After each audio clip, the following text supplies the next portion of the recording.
یہ جو وظیفے ہیں کسی درویش کی یا کوئی درویش نے جس کو اجازت ہے اس کی اجازت صحیح ہو، ہر بندہ اجازت دینا نہ شروع کر دے، اجازت کے پیچھے نسبتیں چاہیے، ان نسبتوں کی طاقت چاہیے، وہ جو اجازت ملتی ہے اس اجازت کے اندر جو تاثیر ہوتی ہے، اس میں جو کمال ہوتا ہے، اس میں جو اندر کی کیفیتیں ہوتی ہیں، اس اجازت سے نسلوں میں تمنگری، دولت، رزق، عزت، صحت ایسے بارش کی طرح برستی ہے۔ میرے جو مرشد تھے حضرت خواجہ سید محمد عبداللہ حجویری رحمت اللہ علیہ، میرے مرشد جو تھے وہ حضرت داتا صاحب کی سچی آل میں سے تھے۔ مجھے جاتے جاتے انہوں نے اجازت دی 1991 ستمبر میں، اور مدینہ منورہ فرمایا میں جا رہا ہوں، بس اب بقی میں، اور بقی کے اندر جا کے سو گئے۔ اب بھی میں مرشد کے ہاں جاتا ہوں تو جنت البقی کے قبرستان میں ان کی نسبتیں دیکھیں کتنی اونچی ہیں۔ پھر وہ نہیں، 26 بڑی ہستیوں نے مجھے خلافتیں، اجازتیں دیں، 26 سے بلکہ زیادہ اجازتیں اور خلافتیں دیں، اور ان کی توجہات ہیں، ان کی پیچھے دعائیں ہیں، اور پیچھے کامل کے ہاتھ ہیں۔ یہ روحانیت کی نسبتیں ہوتی ہیں، روحانیت کی نسبتیں ہوتی ہیں۔ ان نسبتوں کے ساتھ جیسے آپ تسبیح خانے میں ماشاءاللہ پوری دنیا میں لوگ یہاں آئے ہوئے ہیں، اور بڑے بڑے ہستیاں یہاں آئی ہوئی ہیں جو مٹی ہو کے چٹائیوں پہ پڑی ہیں، خواتین میں بھی مردوں میں بھی، بڑے بڑے عہدوں والے، عزتوں والے، بڑے بڑے مقام والے یہاں اپنے مرشد خانے میں بے حیثیت ہو کے پڑے ہیں۔ جو بے حیثیت ہو کے آتا ہے اللہ اس کو عزت اور مقام اور حیثیت دیتا ہے۔ کہنے لگا میں نے نا حمزات کو قابو کرنے کے لیے میں نے ایک عمل کیا۔ عمل یہ تھا کہ ایک بڑا سا تھال لے لیں، جیسے یہ گارے اور مٹی میں تھال ہوتے ہیں، اس کا چراغ بنا لیں، اس میں 10 کلو تیل ڈالیں اور بڑی ساری بتی ہو، ٹھیک، اس کی بتی جلائیں، 10 کلو تیل جلنا ہے۔ یہ سارا کتنا تیل جلنا ہے؟ اس کی بتی میں، اس کی لو میں دیکھنا ہے، اور پھر بیٹھنا اس انداز سے ہے کہ میرا سایہ ہو، اور پھر میں اپنے سائے کو بھی دیکھوں، لو کو بھی دیکھوں، اور اس کے بعد یہ وظیفہ پڑھنا ہے۔ 40 دن میں یہ 10 کلو تیل جل جاتا ہے، دن رات بیٹھنا ہے اور اس کو پڑھنا ہے۔ 30 دن جب گزرے تھے، 30 دن گزرنے کے بعد اس کو نقشے نظر آنا شروع ہوئے۔ نقشے یہ نظر آنا شروع ہوئے کہ گھر ہے، بچے ہیں، کھیل رہے ہیں، اماں بیٹھی ہے، آپس میں بچے کو لڑ بھی رہے ہیں، کھا بھی رہے ہیں، پی بھی رہے ہیں۔ اس نے ادھر سے توجہ ہٹائی۔ مرشد نے فرمایا تھا کہ دیکھ میری نگرانی میں عمل کر رہا ہے، نقشے نظر آئیں گے، کسی نقشے میں نہ توجہ کرنا نہ خوف کرنا، خوف بھی آئے گا، چیزیں بھی آئیں گے، نہ کرنا ہے، بس نہ کرنا۔ دوسرے دن اوپے سے نظر آیا، پھر بچے ہیں کسی باغ میں کھیل رہے ہیں، ایک بچہ پھر گم ہو جاتا ہے، ماں روتی ہے، اتنا روتی ہے اس کو رونا آ جاتا ہے۔ پھر خیال آیا مرشد نے فرمایا تھا کسی توجہ نہ کر، یہ کیا نقشہ شروع ہو گیا؟ اچھا 2 دن کے بعد نقشہ آیا، بچے کھیلتے کھیلتے کھجور پہ چڑھ گئے، ایک بچہ جو اوپر سے گرا اس کے بازو ٹوٹ گئی، لات ٹوٹ گئی، اب پتہ چلا وہ تو مر گیا۔ اب اس کی میت پہ جو اماں نے بین ڈالے، جو ابے نے روئے اور گھر کی مائیاں روئی، اصل اس کو وظیفے سے ہٹانا تھا، اور اس کی نظر جو وہ وہاں سے نظر سے ہٹانا تھا۔ پھر اس کو مرشد کا خیال آیا کہ توجہ نہیں ہٹانی، دھیان نہیں ہٹانا۔ پھر خیال آیا جب مرشد کامل ہو فائدہ کبھی نہیں ہوگا جب تک یقین کامل نہ، اصل توجہ ہٹانی ہے۔ اور بہت زیادہ رونا، اور اتنا رونا کہ سرکار کا خیال آیا، بچے کو لے جا رہے ہیں، اس کی میت پھر قبر کھود رہے ہیں، پھر اس کا یہ کر رہے ہیں، رونا اتنا کہ اس کے آنسو، رونے کی کوئی کیفیت تھی مائیوں کی۔ 2 دن ابھی رہتے تھے 40 دن میں سے، تو پھر وہی گھر نظر آیا، بچے کھیل رہے ہیں، شوہر آیا، اس نے آ کے کہا مجھے روٹی دو۔ اس نے کہا گھر میں تو کچھ بھی نہیں ہے، لکڑیاں ہی نہیں ہیں، آپ نے کچھ دیا ہی نہیں۔ میاں بیوی کی لڑائی ہو گئی، انہوں نے کہا پھر ٹھیک ہے میں آج سب کو جلا دیتا۔ اس نے کہا لکڑیاں لے آیا، ادھر ادھر سے لکڑیاں لا کے نہ سی، اس نے وہ لکڑیاں جلائیں، بچوں کو اٹھا کے جو ڈالا آگ میں، جو چیخیں نکلی بچوں، دوسرے کو پکڑ کے ڈالا، تیسرے کو ڈالا، چوتھے کو ڈالا، آگ میں ڈالتا جا رہا ہے۔ مائی چیخ رہی ہے، کوہرام ہے، زندہ بچوں چھوٹے معصوموں کو آگ میں ڈال رہا ہے۔ ڈالتے ڈالتے کہنے لگے تو بچ گئی ہے بھائی، آگ پکڑ کے میں تجھے ڈالتا ہوں۔ جب اس کے ڈال کے کہنے لگا اب اس عامل کو تو بچ گیا ہے، ایسے اس کو ایسے ایسے پکڑنے لگا، اور پیچھے مرشد کا کھینچ کے تھپڑ اس کو آیا۔ جب کھینچ کے تھپڑ آیا سارا نقشہ ختم ہو گیا۔ اوہو، کہنے لگا یہ کیا تھا؟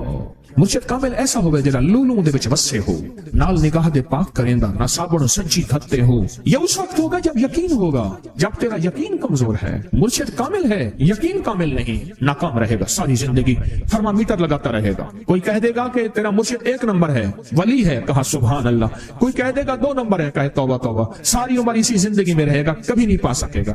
40 دن کے بعد مرشد کی خدمت میں حاضر ہو اور سارے نقشے بتائے، فرمایا نہ بتاؤ ہم دیکھ رہے تھے۔